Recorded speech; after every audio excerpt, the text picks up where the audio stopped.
870 words, within the 855-945 target range.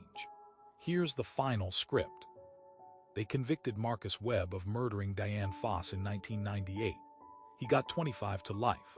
Then, in 2019, a retired court reporter clearing out a storage unit found a sealed manila envelope marked Property Receipt 4471, and inside it sat a fingerprint report the prosecution ran, matched to another man, and never handed to the defense. So why does the file the jury saw not match the file that was actually in evidence? Here's what jurors were told.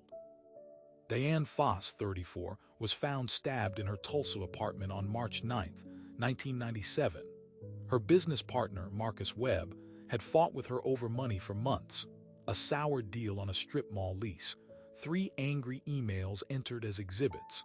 Investigators found a blood spatter on a shirt in his car. No alibi for the window between 10 and midnight. Prosecutor Diane Foss stood in front of the jury and said the physical evidence pointed to one person, and only one person. She never mentioned a knife. She never mentioned a print. 90 minutes of deliberation later, Webb was that person. Case closed, sentence handed down, file boxed and shelved in a records warehouse off Interstate 44, where it sat for 21 years. The envelope from the storage unit wasn't a copy. It was the original property log, the document that tracks every item pulled into police custody, time-stamped, initialed, chain unbroken. Item 14C was the kitchen knife recovered from Foss's sink. Logged under it, a latent print lift, sent to the Oklahoma State Bureau of Investigation lab 11 days before trial. A latent print is just a fingerprint too faint to see without processing, but once developed, it's as good as a signature.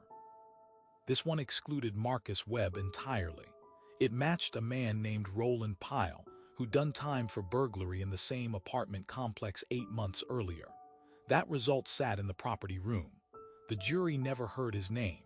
At trial, when Webb's public defender asked directly whether any other fingerprints were recovered from the weapon, Foss told the court the print evidence was inconclusive, nothing worth entering.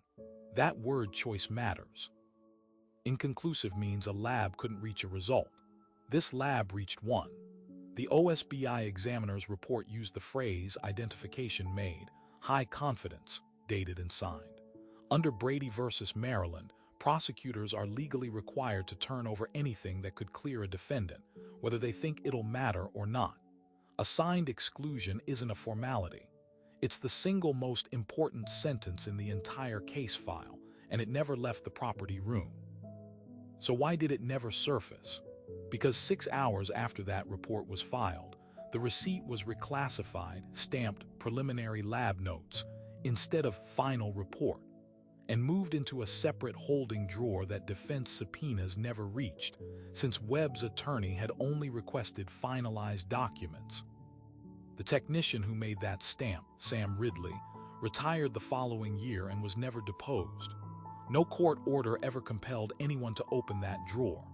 It sat there, legally invisible for 2 decades, not hidden by a conspiracy exactly, but by a paperwork wall nobody outside that property room had the authority to knock down. But the fingerprint wasn't the strangest part of what surfaced. Buried 3 pages deeper in that same envelope was a complaint filed against Detective Hal Brennan, the lead detective on the Webb case, by Roland Pyle himself, 11 months before the murder, alleging Brennan coerced a confession out of him in an unrelated burglary charge that was later dropped. The complaint had gone to Internal Affairs. It was reviewed, marked unsubstantiated, and closed in 19 days. Nobody cross-referenced it against the Foss homicide, because on paper, nobody was supposed to. Which means the same detective who built the case against Webb had already been accused, on the record, of pressuring a false statement out of the very man whose print was on the murder weapon. That's not a coincidence a jury gets to weigh, because a jury never saw it. And it flips the assumption everyone made about this case. The story was never really about a partner's grudge. It was about whether the man investigating it had a reason to make sure Pyle's name stayed out of the file entirely. Webb's attorneys filed for post-conviction relief in early 2020, citing the Brady violation and the undisclosed complaint against Brennan. The Tulsa County DA's office called the reclassification an administrative error and opposed a new trial for over a year before a judge ordered an evidentiary hearing. Roland Pyle can't testify to any of it. He was killed in an unrelated shooting in 2003, 6 years after his print was quietly filed away. Whoever benefited from that drawer staying shut benefited permanently. Marcus Webb is still in Lawton Correctional, still waiting on a ruling. What nobody has explained is simple. Was property receipt 4471 reclassified because a technician followed some obscure filing rule, or because someone read the results first and knew exactly what they meant? Sam Ridley has never spoken publicly.